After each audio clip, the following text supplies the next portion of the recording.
In any media, one thing is the most common of them all, and that is misconceptions. And it's especially common in anime. You see it all the time. In any anime you've ever watched, you can probably identify a common misconception within the fandom because they either didn't watch it, didn't read it, or weren't really paying attention. So today that brings me to one anime in particular, and that anime is JoJo's Bizarre Adventures. And really, I wanted to talk about some of the most common misconceptions within JoJo's because I see them a lot. I see them a lot of times in the fandom. It's a lot of things I have to make videos on TikTok or other short form platforms that you should totally follow me on under the same username, Hokagekhi. And first, we have to dive right in with a very common one that I fell for before I even watched the show, which was thinking that JoJo was one person. Yes, I thought that JoJo was indeed one singular person. Now, don't blame me. Don't be mad at me. I thought, JoJo's took place mostly in the current time, and Jonathan maybe was Joseph's father, and he was maybe Jotaro's grandfather. I thought Jonathan was Jotaro's grandfather. The series took place over 20, 30 years. Even when I watched, I think it was the Stand Proud opening, which had like Joseph, Jotaro, and Jonathan up there. Like, this was also before I watched JoJo. I still didn't know. I still thought they were like, father, son, father, son, I fucked that. Bro, damn. all that whole dynamic, grandfather, father, son. I also didn't even know about the existence of any JoJo parts past part 3. I thought part 3 was just it up until I actually started watching it, and I saw, okay, there's 4, there's 5. But then at the same time, I thought originally, one thought I had was correct, that Giorno was Dio's son, because I was like, there's no way they aren't, related in some way. They look similar. Only for me to find out that he's not only Dio's son, but he's also a Joestar, and he's a JoJo. And if you told me that before I ever picked the show up, I'd be like, what the fuck does that mean? And I know people who have literally said, oh yeah, I only thought, I thought stands were first introduced, and all the JoJos was just one. It was just one person going through multiple things, But I mean, most of my, misconceptions before watching weren't completely wrong. I thought Dio was just the main villain of the entire series, and they spend the whole series chasing Dio, which to some extent I was correct. Some extent. I'm not giving myself full credit because part 6, Dio is dead. He's dead after part 3, but part 6, he's dead. But his plan is what's coming to fruition. Another common misconception within the JoJo community is the belief that Joseph isn't British.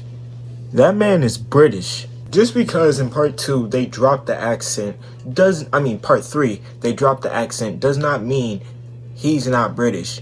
That man just recently moved to America. He's British. He's just not from America. He's from England. And the thing with that is, I can get why people think he's American. You see part 3, you hear his non-accent and his very strong American voice, which in the dub, he sounds insanely American. Like, when I was watching part 2, I watched the final episode, then we get to part 3, I'm like, who is this thing? Why does he sound like that? But at the beginning of part 2, after Joseph, he helps Smokey and he just beats the fuck out of them cops, he tells Smokey, yeah, I just recently moved to New York, And that's one of the things I've always wondered. Either you didn't read or watch part 2, or it's just you just didn't read or watch part 2. Because he quite literally said that in the first episode.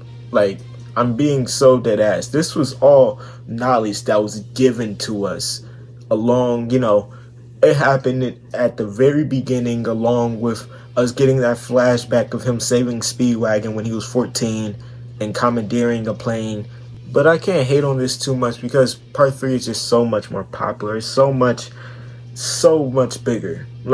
It's crazy.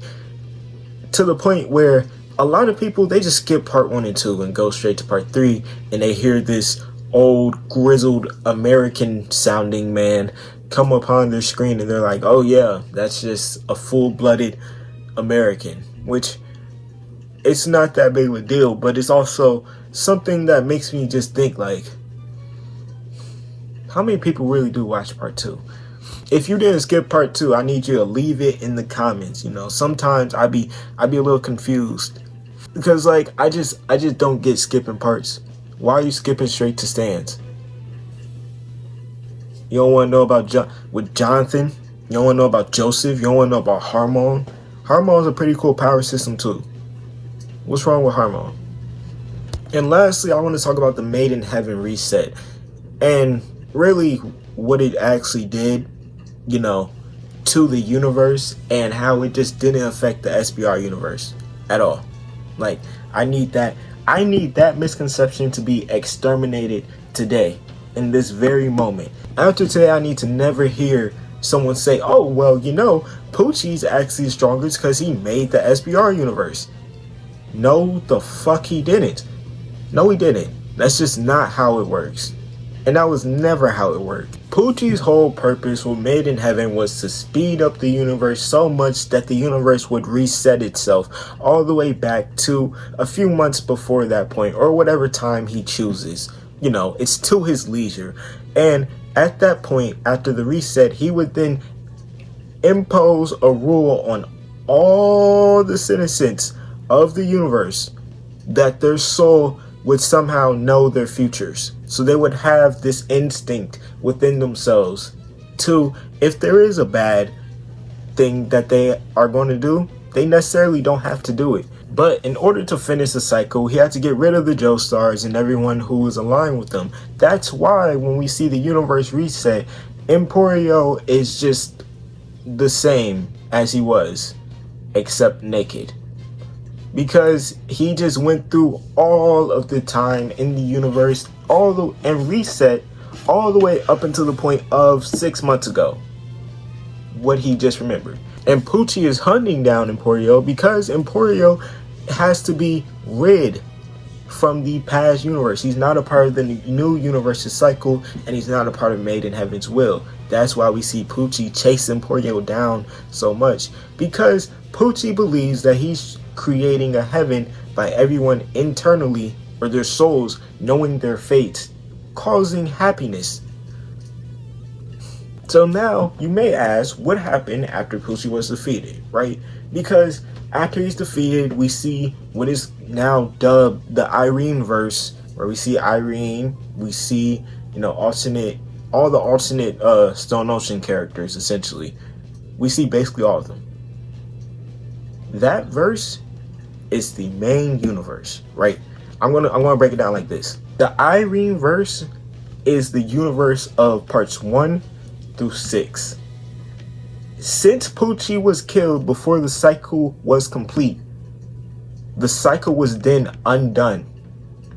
Me bringing everyone that Poochie killed back, right? And making Poochie cease to exist. But he had already killed them in the previous universe, so the exact versions of them that we saw in Stone Ocean are dead. Like Jolene Cujo, as her original self, she's dead. But since Poochie doesn't exist anymore, the people he killed now exist again, making Irene, you know, and the Jojo spinoff and all of them, essentially, except Emporio. Now making Emporio the only one to remember the events of Stone Ocean, because now the events of Stone Ocean never happened, and what likely happens is Dio ends up just never meeting Poochie because Poochie was never there. The end of part 6 is also used to symbolize the breaking of the curse between the Joestar bloodline and the Brando bloodline. That's why by the end of part 6, you see all of Dio's sons, the other 3 of Dio's sons. You see Poochie, who's also a Dio ally. You see Green Baby, who is literally a part of Dio, grown. Which the Green Baby thing, that's a whole other case. If y'all want a video about the Green Baby, I can make a video about that whole thing. But all I'm saying is essentially the Joestars are now free. Them and the Brandos, they are now unlinked. They will now no longer run into each other. Jotaro now never has to look over his shoulder again and worry about if someone that was from Dio's army will come back and get him. It's all done, you know. And Jolene was the one to free them of that curse. Part 7, however, is just an entirely new and separate universe because the part 6 is the perfect ending for parts 1 through 6. That is its own thing. Our original universe is wrapped up completely with part 6. Parts 7, 8, and 9 is a new universe with new characters, but some of these characters do inhabit old souls. That's why we see someone like Hokagekhi in part 8. He literally has Killer Queen. But that's all I got for y'all today. If y'all enjoyed the video, make sure to like, comment, subscribe. We're on the road to 5K, so anything helps. And until next time, peace.